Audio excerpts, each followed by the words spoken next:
Welcome to The Lounge, where I, Aminah Hughes, talk to people in the music, film, and other creative industries about the essence of their craft.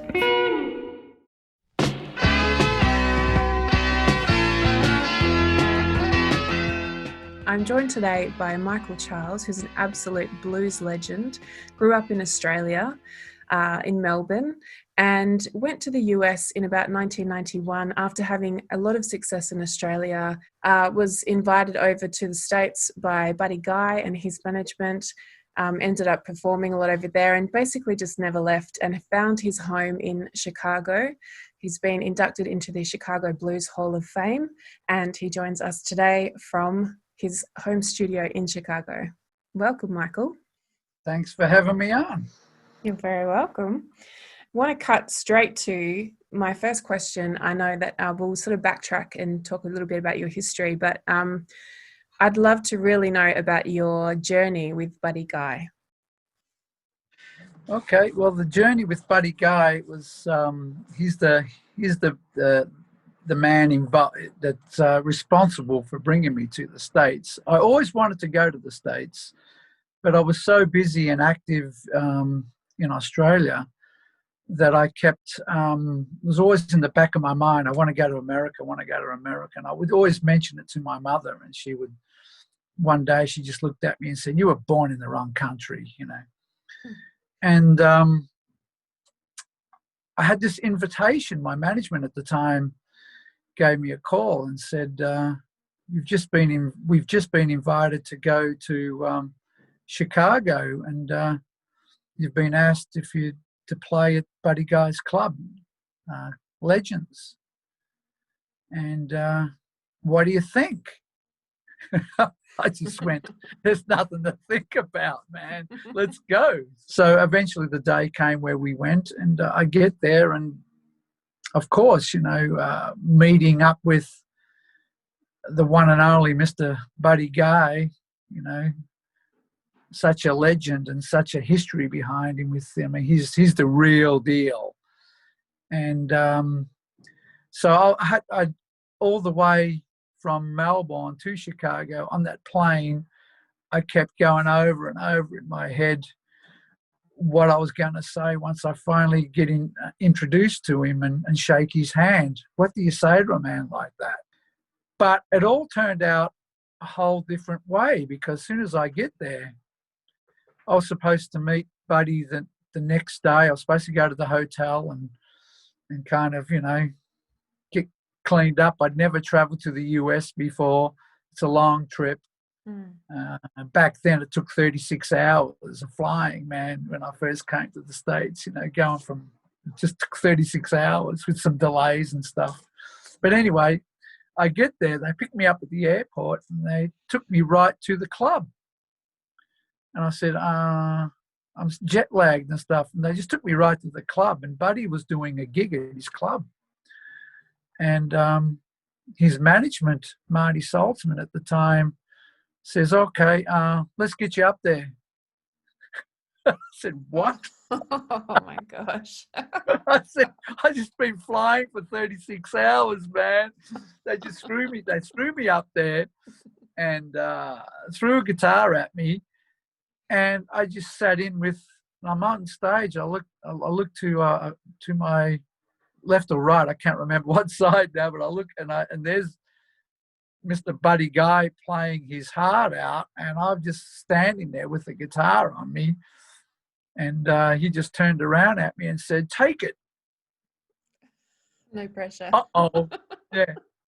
But I just went in automatic pilot and went. But everything that I was rehearsing in my head on the plane just did not happen. I mean, I thought they'd introduce me to him first. I would shake his hand and maybe get to play with the man. And that's how I met Buddy Guy, actually on stage for the first time.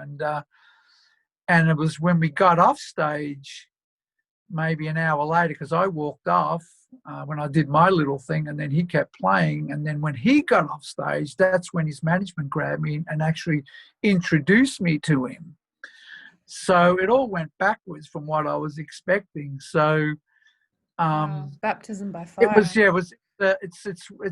It's got to be the most amazing memory I'll have my whole life. I don't think I could surpass that with anything, really. It's just, it's unexpected. It was all improvised. It was all unrehearsed, and there it was. And that was my introduction to the United States, Chicago, and to the blues scene.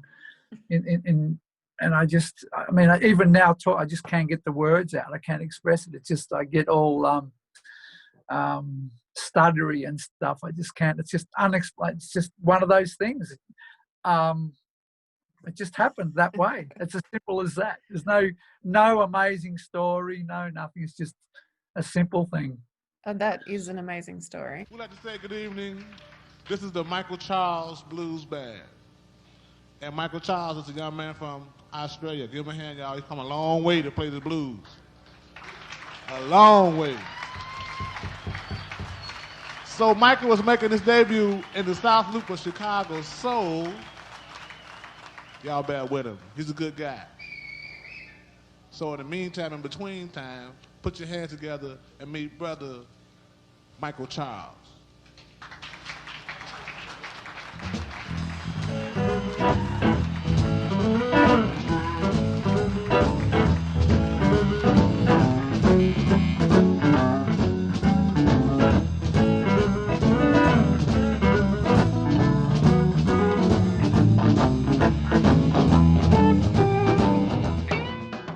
I went there for 2 weeks. Ah. And I did the 2-week stint, and I did go back to Australia.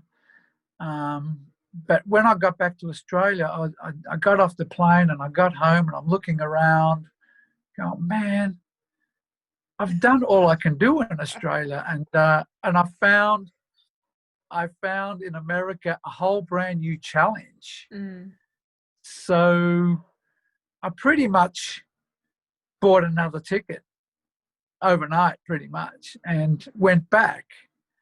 But this time I went back with no invitation, no nothing. I went there cold. There was no red carpet. There was no nothing. So I get to Chicago at O'Hare Airport and get off the plane, and it was cold. It was snowy, and I had a backpack on me, 2 guitars, and I believe $20 in my back pocket, and said, now what?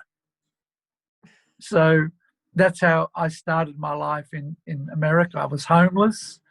I had nowhere to really go. I knew nobody, and somehow got myself to Chicago, and just took it from there.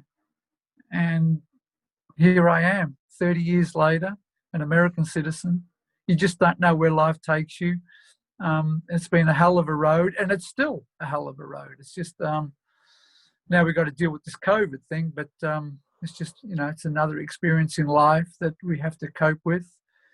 And I've loved every minute. I would do it all again.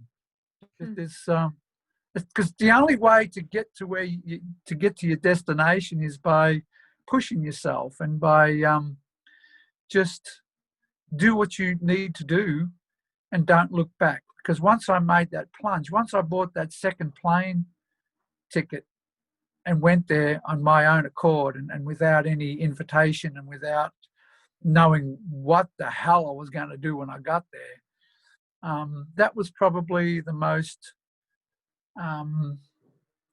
daredevil thing I've ever done in my life. And luckily it all worked out. I'm here now talking with you. I can talk about it.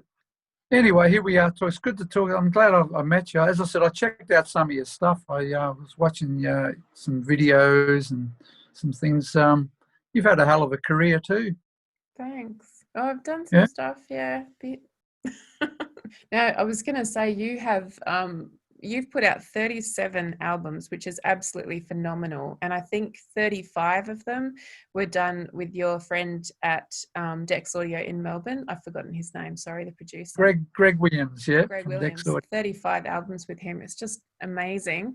And you've obviously done all of your music, and you've done a lot of blues, and you've experimented a bit. I noticed you'd put out a hip-hop album. working with a hip-hop artist in Chicago. Tell me about that. Oh, that was probably one of my most funnest times, because I was playing a show in Chicago, and this guy come up to me and said, "Man, there's that one song you did. I think it was called Long Way to Go, and I would love to put some rhymes in there." And as soon as you used the term rhymes, I knew he was talking hip hop. So I thought, "So you a hip hop artist?" And he goes, "Yeah." And I said, "I don't care. Go ahead." So I gave him the CD with that song, and I said, "Do what you want with it, man. I don't care." And he goes, "No, I want to do it with you." And I said, "Well," well, let's do it now. I just got him up, and he started just improvising this stuff. And so from there, I invited him to my studio, and I had this song I was working on, and I said, "It'd be great to have this one verse of hip hop in this song." So I gave him the song, and he came back to the studio with his verse that he wrote. And I was so impressed how good he was, and how it blended with what I was doing. I said, "Let's do another one, and let's do it." And we ended up doing a whole album. Wow. And but it was so different for me. I was just doing my thing, and he was doing his thing, but we were both bouncing ideas off each other from two completely different genres. So, and that's how that album came to be. It was a very interesting concept, and it was just a fun time. It was just, it sort of opened up the can of worms, and all the juices came out of that. I was going to talk to you about, you've done so well in the States. Your name is on the Welcome to the City sign in Maywood, Illinois, which is phenomenal, along with a bunch of other. And you're actually a voting member of the Recording Academy. Yes. Yes. And you were in 2015 inducted into the Chicago Blues Hall of Fame, which actually occurred at Buddy Guy's Legends Blues Club in Chicago. Yes. Yeah. And who presented you with that award? Did you know it was coming? I was in my studio working it, and my assistant Jane came down and said, "You've just been put into the Blues Hall of Fame, the Chicago Blues Hall of Fame." And I was laying down a guitar track. I was laying down one of the solos on one of my recordings, and I just went like that. I said, "Oh, great." It just didn't hit me. And I'm not kidding, man. She just left. She went back up to the office, and I would say 30 seconds, maybe 35 seconds, and I just stopped playing. Screwed up my whole take, because it just hit me. I'm like, "Did I hear right?" So I went up to the office, and she goes, "Yeah, you heard right." And it sort of came out of the left field. Something I didn't even think would ever happen, or didn't even think about. I mean, there was no reason to think about it. Number one, to be put into the Chicago Blues Hall of Fame, and not being from Chicago originally, born in Melbourne, Australia. I broke the mold there. It's just unheard of. So again, probably one of the greatest honours I could have had. Very proud of it, and proud to be part of the whole circle there. It's just, lost for words again. What do you say to something like that, really? I'll let you know when I find out. I don't know. I'll never have to think about that. You never know. After this interview, somebody might call you up with something or just floor you. You just don't know what's going to happen. Well, I'll keep my phone on just in case. Yeah, do that. Yeah.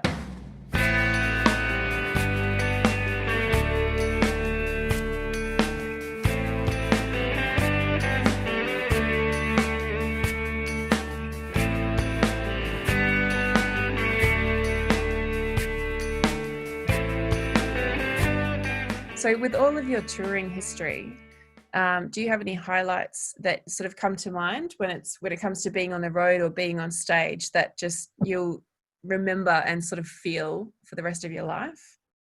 I think for me, it's more on all the early days being in the States, because when I came to the States, I pretty much was here on my own and had to, build my career here. Even though I got to meet and have some quite famous people as acquaintances and friends, you're still on your own. You don't, I'm not the type to kind of beg for help. I just like doing it myself. So one of the things that I can honestly say that I felt quite honoured to was the late and great Jimmy Dawkins asked me to go on the road with him. And what we worked out was that I would open up for him on his tours, but then I would call him out when I've done the opening act. I would just call him out and stay on stage with the band and back him up, be his guitar player. Wow. So that to me was, again, another great guitar player, another man, phenomenal blues man, one of the real deals, and going on the road. I was on the road with him for a good year and a half. I would have to say that was the stepping stone for me. That was what was the first time, because I did most of my stuff was around, Illinois, in Chicago, Illinois, going out to Wisconsin a little bit, maybe Indiana, been in that, vicinity. But with Jimmy Dawkins, we ended up going to I played the New Orleans Jazz and Blues Festival in front of, 30,000 people. So he introduced me to the country. So I guess that would be the most greatest memories for me, was that he took me on the road basically and said, here's Michael Charles. And I did television with him and all sorts of things. And he really opened some major doors for me. So, just going back to your question, that's when you said that was the first thing that came in my mind, because the rest of it then just falls into place and you just do your job, if that makes any sense to you. So but those first things, those stepping stones, are the things that make or break you, I believe. So, that was probably some of the greatest memories. And just going across the United States, from state to state, and seeing areas I'd never seen. And I was mind blown. I was like, wow, I'm actually doing this. It's like unbelievable. So, it was fantastic times. I guess one of your first stepping stones was watching your dad play when you were small. I sort of heard you talk a bit about your dad's influence in that regard, and sort of he was a guitar player, and the first guitar that you picked up was his. Does that stay with you? Oh yeah, it feels like it was yesterday. I would have been 4 or 5 years old, probably, and I used to just watch him. He'd just sit there strumming. He just loved it. He loved the music. I remember him going into the kitchen and closing all the doors and putting his reel-to-reel tape recorder on and recording songs from the radio and stuff. He was just a music lover. But the thing that really got me was when he'd strum those chords and play. He used to love country music, so he had a lot of these little country licks. And I'd just sit there and I'd say, I want to do that. So he'd show, I still remember him showing me my first chord, C chord. Every guitar player first chord is C chord. So show me that, and then he'd show me these little licks, and it sort of grew from there. And I remember always asking him, tune the guitar, because it just doesn't sound right. He'd tune it. And then I remember one day he came into my room and I was playing, and I was actually tuning it. And he looked at me and said, I guess you don't need me no more. Oh. And I looked at him, I said, No, not true. He'd tune it for me, but I knew how to tune it, but I felt no. And, but without his influence, and I truly believe I would not be here talking about it. If it wasn't for his influence, I don't think I'd be a guitar player. I may have been, a plumber or something. I don't know, or mechanic. But it's because of him that I'm actually a musician. He supported me all the way. I met my mother too. I had great parents. They never tried to say, don't do this or don't do that. They could see that's where I wanted to go, and they were very supportive. And that was a big help too. When you've got supportive parents like that, yeah, you're 50% there already. Yeah, I think so too. Yeah, I can't imagine, it's hard enough trying to carve out any kind of career in the arts if I didn't have, parents who supported me.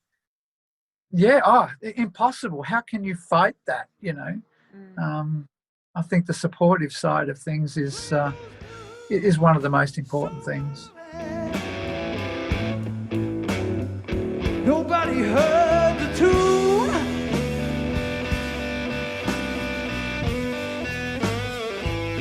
I play the chords my daddy taught me. So you from there ended up touring extensively, obviously, over the last 30 years in the States. And I heard you talk about how being in the States really opened up Canada for you and how you were able to sort of go into Canada from there. How do you find them different when it comes to touring?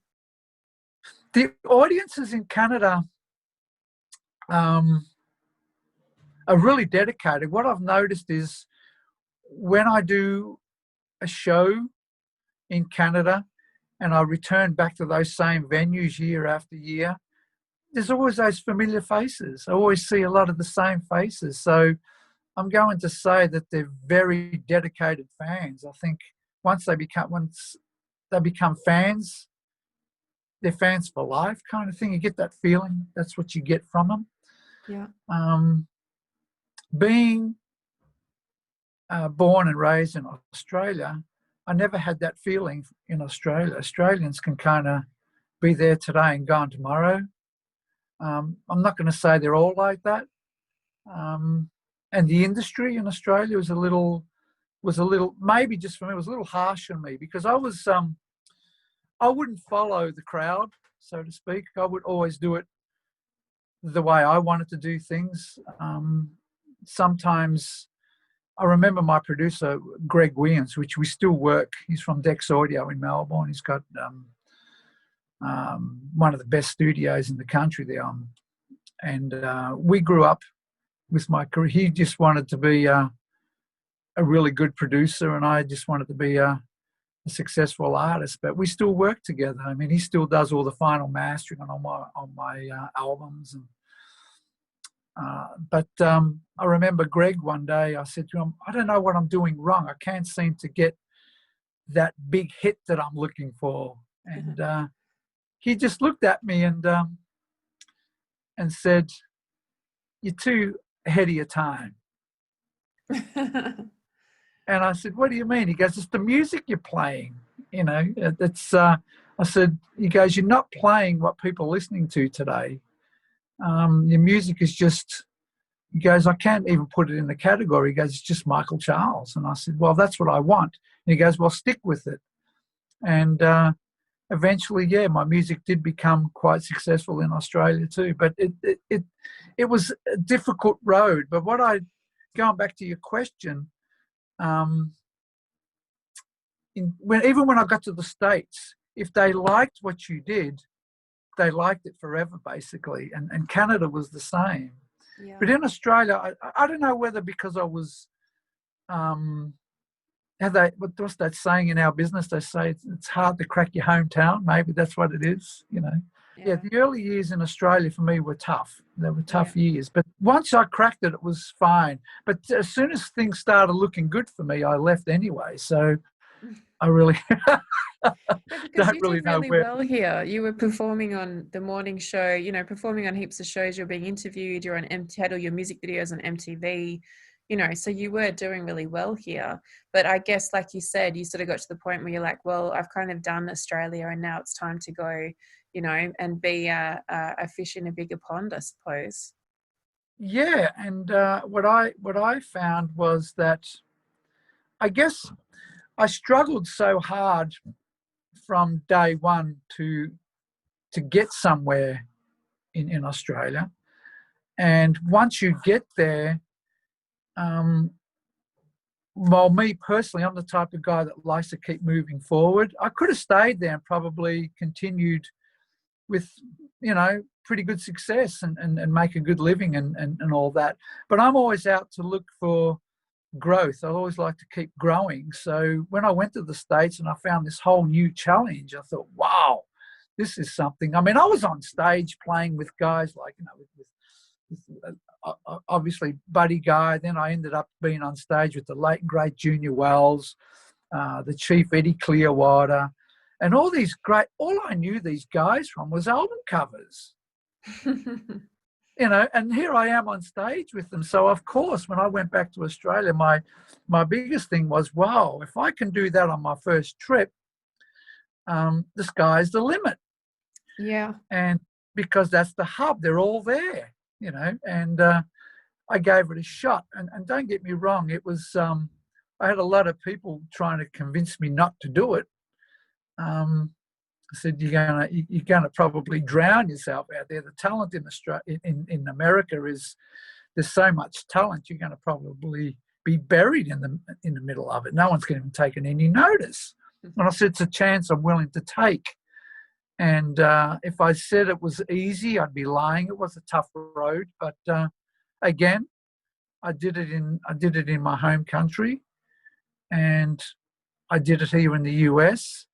And then I had the opportunity to break doors down again in Canada, and I've done it in Canada. So I got no regrets, you know. And it all boils down to, and I'll say to everybody, they'll say, you know, what made it work? And I just say, just hard work. Just keep working at it. There's no formula. There's no if you do this, it's going to work. It's all trial and error. And I'm sure you know that anyway. I'm not telling you anything you don't know. So it's just keep doing it. So I'm hoping one day, right now I'm so busy with working and touring the US, Australia and Canada. I would love to hit Europe, but I'm trying to find where, with these countries, where do I fit Europe in? You know, it's all a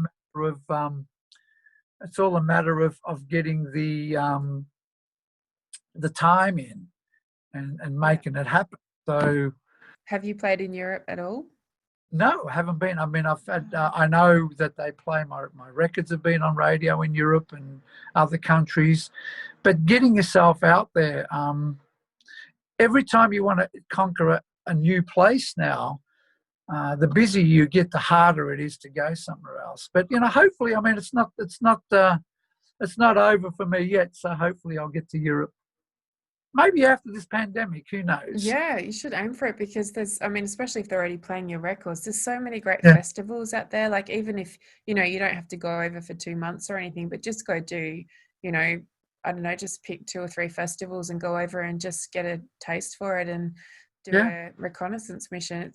I was going to say before, with audiences, you know, comparing Australia with America, but I was going to throw Europe in there, because the difference is phenomenal. I find in Europe that audiences they really respect musicians, and they are there to listen, to pay attention. They're there because they want to be part of the experience. And, you know, especially somewhere like the Tonner Festival or something in Denmark, you know, it's phenomenal. You've got thousands and thousands of people, and they're just sitting there completely quiet, very respectful, very silent, you know, just to listen to, you know, you can hear a pin drop in this massive venue.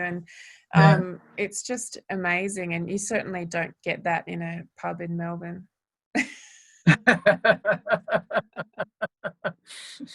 Yeah, well, a pub in Melbourne can be soul destroying. Sorry, is that not the word you were looking for? No, it can be rowdy.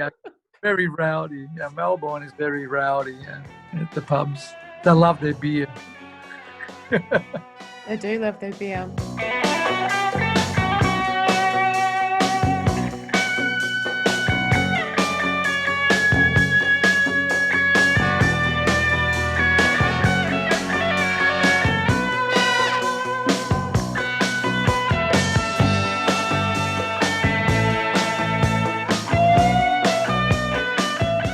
You mentioned Tommy, Tommy Emmanuel. I remember Yeah.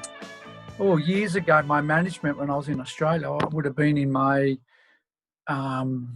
early 20s, I guess. And my management said, man, you've got to go and see this guitar player and his brother, which was Phil Emmanuel. Yeah.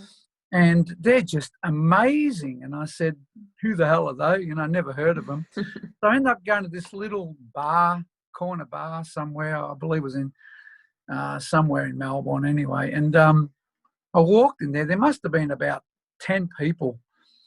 And I saw these 2 guitars on stage, an acoustic and an electric, with this little small PA system. And I looked at my manager at the time. His name was Chris. I used to call him Norrie. And I said, what's this? Because I used to go out there with big lighting productions and, a 6-piece band. And so what's this? He goes, just sit there and wait. And these 2 guys come up, man. And I'll never forget it. I mean, as I said, there was maybe 10, 15 people tops. And I went home and I just stared at my guitar for about 3 days before I even wanted to touch it after watching these guys play. And I'm like, unbelievable. And I've just been a big fan of his ever since. It's just one of a kind. No one plays like that guy, just one of a kind. Phil and Tommy, they were both very unique, but they were both 2 different kind of players too. Very different. And I put them on the same. I don't think one was better than the other. I just thought they were just so different. But together they had this magic, man. They were just something else. Unbelievable. Yeah, I wish I'd seen them together. Oh, unbelievable. Yeah. Every time he comes up in a conversation, or every time I see him on a video or something, I just go back to that little place in Melbourne somewhere where no one was there to watch these guys play, and how far he's come. And I'm sure he's got a lot of great stories too. Yeah, I'd say so. Yeah. But you're a very lucky woman to be able to say he's on your album and stuff. That's fantastic. I know. I was very lucky. And, sort of in the right place at the right time as well. Yeah, and that's what it's all about. He's very generous, and he was very kind he's very kind to do that. He didn't have to do that. He could have just gone, yeah, all right. I mean, he's doing like 300 gigs a year and constantly touring, and he nipped into a studio in Germany while he was on the road and recorded. He's just guesting on one track, but it's like a 9-minute track, and he recorded the part and then shot off back to his hotel and continued on. And it was, he could have just said, "Oh, sorry, I'm on the road. I'm too busy." Yeah. It was really, really nice. Very generous. Yep. Good for you. How have you been coping with the whole lockdown thing? When we first heard about this and all, we had a heavy year this year with a huge schedule. It was unbelievable, and it all got shut down, obviously. So I went through all different stages. I went through the stage like, what the hell's going on? Then I went through the angry stage, and then the stage where thinking, I guess it's all over now.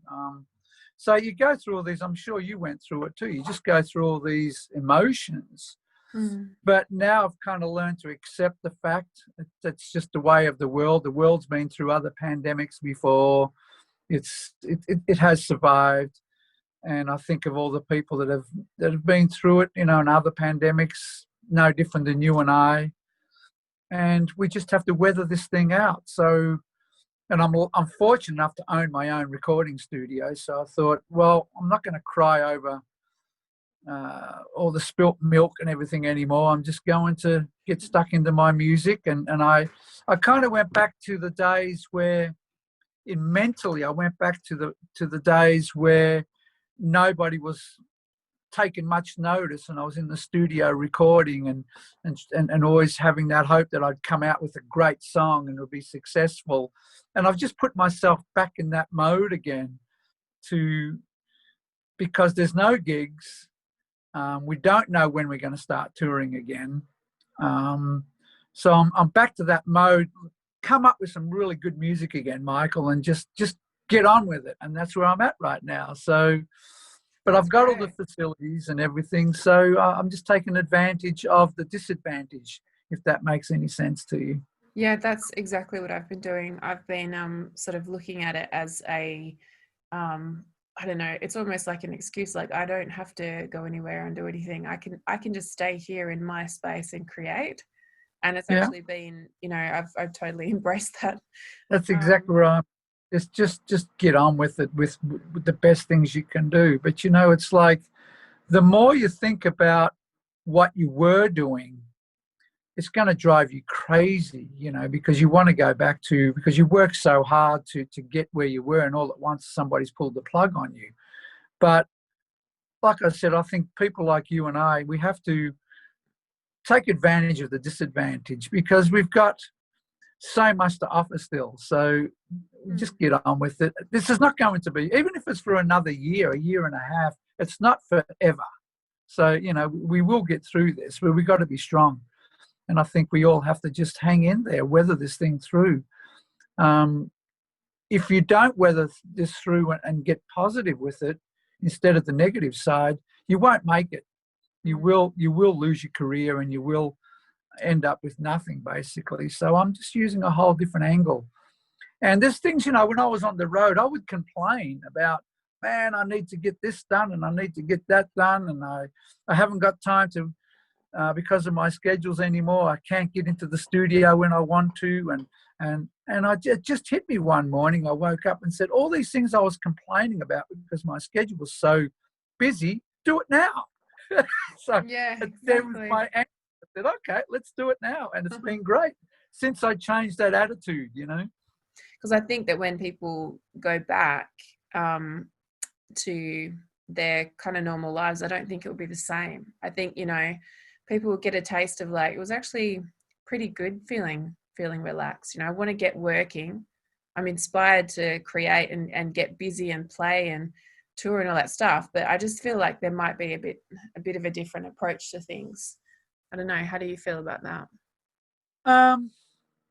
I feel it's not going to be the same when it all comes back. It will be different. I think we're all going to have a bit of a different attitude. I think we're all going to think a little different.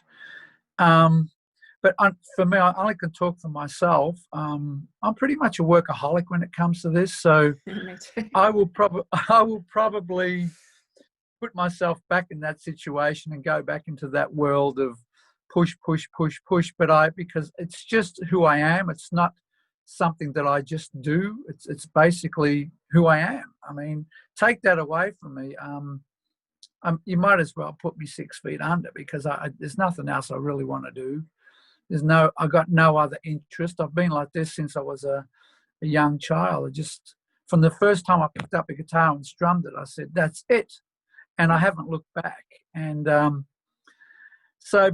do believe it's going to be different, not because we want it to be different. It's going to be different because the industry is going to change a little bit. I mean, this is the first time since I've started that I've been stuck in my home for over 7 months. I haven't had a dime come in. I'm just lucky that my career in the last 15, 16 years has just thrived. So I don't care if I have 2 years off, really, to be quite honest. But on a personal level, on a creative level, and just the workaholic side of me, I just want to get back to work to stay sane. I like those heavy schedules. I like those 3 or 4 days where we don't sleep and just keep pushing. I seem to get this energy that I feel is not in me right now, which is kind of a strange thing. But yeah, I feel like my energy has dropped. I get more energy when I keep looking at my schedule and saying, "Oh, how the hell am I going to fit that in?" And we always do, you know. Yeah. Whether we get that back again, I don't know, because I think musicians and just entertainers in general have learned to adapt, and I've done it myself, where you just go into the studio and do a live feed, or come in and do, you know, 3 or 4 songs live in the studio, edit it in the editing booth and put it up on Facebook and YouTube, and keep your face going out there that way. I think too many people are getting used to that. Me personally, I'm doing it because I know I have to keep my my career alive somewhat, let people know that I'm still around. But I want to go back to the old school. Let's call it old school. I want to get back to the old school days where we get into where we get into our touring vehicle and load up the trailer and head out there and be on the road for, you know, 2.5 months and come back home and take a 2 days sleep or snooze and then go back out there and do it again, you know. One of the things I noticed is once I started working on the new material, I mean, I've been doing a lot of recording while we've been with these hectic schedules touring, but this has given me a chance to sit down, and I'm noticing all the stuff that I'm writing now because I am so relaxed. It's given me I've found a whole new angle and a whole new dimension of writing because the pressure's off. I can get up in the morning. It doesn't matter what time I get up, right? And just walk down to my studio and pick up my guitar or get behind my keyboard and start writing without worrying about, I better get this done in the next 2 days because I've got to go back on the road. So there's a whole new dimension of writing that I've discovered within myself. I guess we'll call it a growth. There's a whole growth in my songwriting that was waiting to come out that didn't have the opportunity to come out because I was just, I guess, maybe playing safe, just writing and doing the stuff what I felt comfortable with. And now I'm ready to take some chances and do something completely different. That's great. Yeah, it is great. And so all those things are starting to make me say, yeah, this is cool being home. Yeah, all right, let's, you know, a good album normally takes a good year, maybe a year and a half, you know. One of my favourite albums I released was an album called Keep Walking, and that took me 3 years to put together, but it's my favourite album. So if you want something good, you got to put the time into it and don't rush it. And I've got the opportunity, no rushing right now. This is fantastic. So I've seen the light. That's great. I agree. It's having projects like, you know, that keep us sane, that save us really, you know, like to sort of have a purpose when you get out of bed in the morning, just to sort of have something to work on and, you know, to go to bed the night before excited about what you're going to continue doing the next morning. Yeah. You know, and get creative, basically, you know, work with what you got, get creative, and the sky's the limit, right? Yeah, and Australians are really good at that because we're used to not having money comparatively with America. So I know that in, you know, the film world, we become, sometimes we can be better filmmakers because we have to problem solve and, you know, think creatively of all these different ways to do things because we don't have the budget. Whereas in America, it's all just like, you can have anything you want, just do it. And then they don't always think that sort of outside the box because they've just got the money to do plan A all the time. And I'm just wondering, I guess, what it's like over there, if it's similar with, if you find that within the music industry, or do you sort of, you know, find that sort of mentality at the moment? Like, how do you see your friends adjusting to things? Are people getting creative? The people that I normally hang out with, because, as I say, because of my schedule, it's all the people around me that work for me, band members, road crew, and so I don't really associate with a lot of non industry people. Civilians. Yeah, civilians, let's call them that. So the sane people. And so they're all kind of in the same boat as me, but worse, because especially, I mean, my band members, I will every now and then I've got them in here and we've done a live thing in the studio, but I make sure they're 12 feet apart from me. They're in another room of the studio, and then I just edit the whole thing together and we play live. And once we're done recording, I say, get the hell out of my studio and clean up everything, right? But so they get a little bit of a taste, but the road crew and those guys are like, they just call me every day, like, when are we getting back out there? When are we getting back out there? And I can't answer that question. So it's kind of tough. I think it's tough on everybody. So I've got, I got one, my road manager, he's actually getting right into, every time he calls me, he starts talking about his garden. I'm like, yeah, okay. Can you talk about something, growing tomatoes and stuff? And I'm like, well, this is different. You're changing. And I said, I hope you're still there when we go back on the road, And he just starts laughing. But everybody's looking for something to do to keep them sane, Yeah. And it is a tough time. And I think we need to stay on some kind of level mentally, because if we don't stay mentally stable, we will fall and really graze our knees so bad that we won't even know when it's good to go back out there again, because we'll be so confused. Because I don't think, this is just my theory, but I don't think it's going to be like a light switch, bang, they put the light. So, okay, everything's back. We're going to be working gradually back into it. And I think what we're doing right now is the gradual work back into it, if that makes sense to you. And then one day we'll start seeing some dates on the calendar again and start touring, and it's just going to be a gradual thing. There's no magical switch that's going to go on. So we have to stay working with it now. Like, you're the same. I can see that you're keeping yourself busy with the tools you have and what your capabilities are. But you are preparing for the day where everything gets back to normal, whatever that normalcy is going to be. I mean, just talking with you is a therapy for both of us. It's not, because if you don't, because what you say to me, and I'm hoping that what I say to you is the same, but what I'm getting from you is, wow, someone I can relate to. And that's a good feeling. Because if you don't relate to somebody, you can be in a room with them for 20 hours and you just can't wait to get them out of that room, But if you relate to somebody, you can talk to them forever. Yeah, and you're right about preparing for the day as well, because, a lot of what I've been doing, so even like making the short film, or like I've got a whole album that I want to record, that I want to start recording, and I'm working on arrangements at the moment for that. And even writing the screenplay, it's like I want to sort of, so that when we come out of this time, I go, right, I've got a finished, a whole project I've finished, another one I've finished and I'm ready to shoot. I've got an album I'm ready to record.